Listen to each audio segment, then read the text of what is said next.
ویسے اللہ تبارک و تعالیٰ نے اس رمضان کے ذریعے انسان کو بہت سارے مقاصد عطا کیا ہے، لیکن ہم سرسری طور پر آج ہم اپنے اس ایپیسوڈ کے اندر 7 مقصدوں کو بہت تیزی کے ساتھ بیان کرتے ہیں۔ سب سے پہلا جو ریزن اللہ تبارک و تعالیٰ نے براہ راست قرآن میں کلیئرلی فرمایا ہے، اللہ تبارک و تعالیٰ کا ارشاد ہے، یا ایھا الذین آمنوا کتب علیکم الصیام، اے ایمان والو تم پر روزے فرض کر دیے گئے، کما کتب علی الذین من قبلکم، جس طرح سے تم سے پہلے والوں پر بھی فرض کیے گئے تھے، لعلکم تتقون، تاکہ تم تقوی حاصل کر سکو، تاکہ تم متقی بن جاؤ۔ اصل ریزن جو ہے روزوں کا اور اصل ریزن رمضان کے عطا کرنے کا اس کے اندر ہے تقوی۔ تقوی کہتے ہیں دل کی کیفیت کو، جس کو انشاءاللہ تعالی ہم اگلے ایپیسوڈز میں اور کلیئر کریں گے کہ روزوں میں جو تقوی ہے اس کا مقصد کیا ہے۔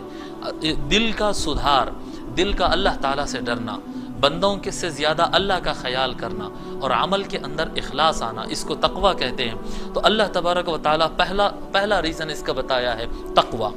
دوسرا ریزن ہے زیادت الثواب، اللہ تبارک و تعالیٰ اپنے بندوں کو زیادہ سے زیادہ ثواب عطا کرنا چاہتا ہے، کیونکہ انسان اپنے باقی 11 مہینوں میں ثواب بھی کماتے ہیں، گناہ بھی انسان سے ہوتے ہیں، تو اللہ تبارک و تعالیٰ اپنے فضل و کرم سے ثواب میں اضافہ کرنا چاہتا ہے۔ حضور اکرم صلی اللہ علیہ وآلہ وسلم ارشاد فرماتے ہیں، من تقرب فیہ بخصلۃ من الخیر کان کمن ادى فریضۃ فیما سوا۔ حضور اکرم صلی اللہ علیہ وآلہ وسلم ارشاد فرماتے ہیں، جو رمضان کے مہینے میں اپنی طرف سے کوئی نفل کام، اپنے من سے کوئی اچھا کام کرتا ہے، اللہ تبارک و تعالیٰ اس کو ایسا ثواب دیتا ہے جیسا کہ اس نے فرض پر عمل کیا۔ یاد رکھو کہ 2 رکعت میں اپنی طرف سے نفل پڑھ لوں اور 2 رکعت میں فجر کی فرض نماز پڑھوں، ان دونوں ثواب کے درمیان زمین آسمان کا فرق ہوتا ہے، کیونکہ 2 رکعت میں اپنے مرضی کے پڑھوں وہ میری مرضی ہے، اور فجر کی 2 رکعت پڑھوں وہ اللہ کی مرضی ہے۔ تو یہ دونوں کی مرضی کے اعتبار سے ثواب میں زمین آسمان کا فرق ہو جاتا ہے۔ حضور اکرم صلی اللہ علیہ وسلم فرماتے ہیں کہ جو آدمی اس مہینے کے اندر کوئی نفل اچھا کام کرے گا، اللہ تعالیٰ اس کو فرض اچھا کام کرنے کے لیول پر اتنے درجے اس کو عطا کرے گا اور اتنا زیادہ ثواب اس کو عطا کرے گا۔ اور آگے فرماتے ہیں وَمَنْ أَدَّى فِيهِ فَرِيضَةً کان کمن ادا 70 فریضۃ فیما سوا، اور جو کوئی رمضان کے مہینے میں ایک فرض ادا کرے گا، اللہ تبارک و تعالیٰ اس کو ایسا درجہ عطا کرے گا اور ایسا ثواب عطا کرے گا گویا اس نے 70 ٹائم اس فرض کو ادا کیا۔ ایک نماز، فرض نماز پڑھنا 70 نماز پڑھنے کے برابر ہو جائے۔ تو اللہ تبارک و تعالیٰ رمضان میں یہ بھی مقصد دیتا ہے کہ بندوں کو ثواب بہت زیادہ مل جائے، اللہ تبارک و تعالیٰ زیادہ سے زیادہ ثواب کمایا جائے، اس لیے بھی ہم کو رمضان عطا کیا۔ تیسرا اس کے اندر اور بہت ہی زیادہ اہم مقصد رمضان عطا کرنے کا وہ ہے بندے کا قرآن کے ساتھ جوڑ پھر سے ہو جائے، تعلق بالقرآن، قرآن کے ساتھ ہمارا تعلق، قرآن کے ساتھ ہمارا ریلیشن، قرآن کے ساتھ ہماری کنیکٹیویٹی، ہمارا کنیکشن جو ٹوٹ جاتا ہے، قرآن کی تلاوت برابر نہیں ہوتی، قرآن ہم پڑھتے نہیں، قرآن ہم سنتے نہیں، یا بہت کم ہو جاتا ہے، جو پڑھتے بھی ہے وہ کم ہو جاتا ہے۔ لیکن جب رمضان کا مہینہ آتا، اللہ تعالیٰ فرمایا شہر رمضان الذی انزل فیہ القرآن، کہ رمضان تو بس وہ مہینہ ہے کہ جس میں قرآن نازل کیا گیا۔ تو آپ دیکھیں ہر مسلمان پڑھنے والا نہیں پڑھنے والا رمضان کے مہینے میں کچھ وقت کے لیے قرآن اٹھا لیتا ہے۔ اللہ تبارک و تعالیٰ بہت زیادہ اس چیز کو اہمیت دیتا ہے کہ بندہ قرآن سے جڑا رہے، کیونکہ اللہ تبارک و تعالیٰ اور بندے کے درمیان اللہ تبارک و تعالیٰ نے جو کنیکشن دیا ہے بندے اور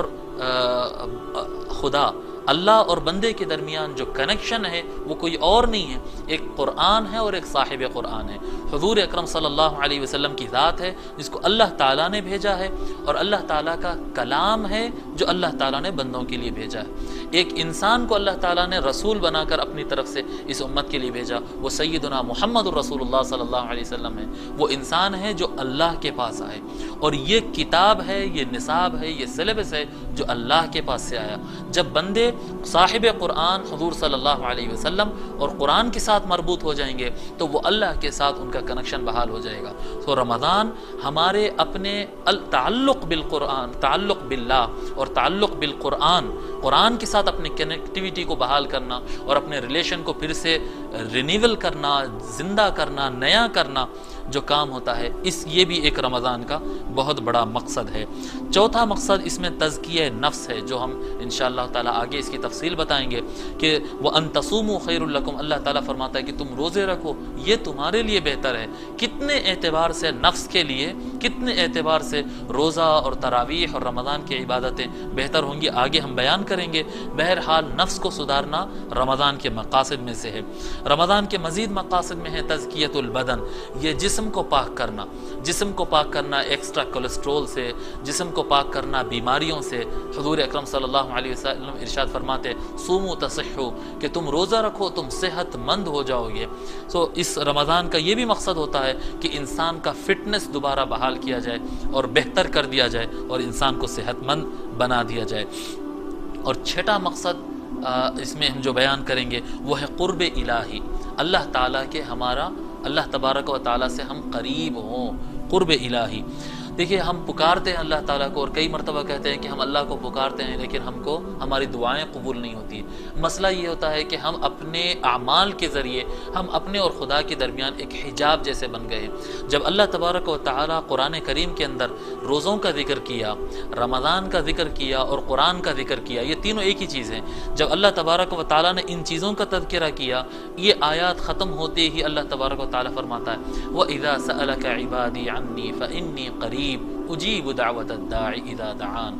اور اے نبی صلی اللہ علیہ وآلہ وسلم، جب آپ کو کوئی سوال کرے کہ میرا رب کہاں ہے، وَإِذَا سَأَلَكَ عِبَادِي عَنِّي، اگر آپ سے کوئی سوال کرے میرے بارے میں تو اے محبوب آپ لوگ کو بتا دو فَإِنِّي قریب، انی قریب۔ اللہ تبارک و تعالیٰ فرماتا ہے کہ میں بہت زیادہ تم سے قریب ہوں۔ کب فرما رہا ہے قریب ہوں؟ جب روزوں کا ذکر کیا، رمضان کا ذکر کیا اور قرآن کا ذکر کیا، اللہ تبارک و تعالیٰ اس کے ویسے تو اللہ تعالیٰ ہر وقت وجود کے اعتبار سے ہماری شہ رگوں سے بھی زیادہ قریب ہے، لیکن اس کے جب رمضان آ جائے، قرآن اور روزے آ جائے تو اللہ تبارک و تعالیٰ اس کے بعد اپنی رحمت کے ذریعے خصوصی قرب عطا کرتا ہے۔ اور ساتواں اور آخری پوائنٹ، انسان کو اللہ تبارک و تعالیٰ رمضان کے ذریعے ایک ایسی ٹریننگ اور ایسے تربیت عطا کرتا ہے جس میں اس کا نظام العمل، اس کا کھانا، اس کا پینا، اس کا سونا، اس کا پڑھنا، ہر چیز ایک سسٹم میں آ جاتا ہے۔ جب وہ ٹریننگ اس کو حاصل ہو جاتی ہے، 1 مہینے کی اس کو پریکٹس ہو جاتی ہے، بھوک پر پیاس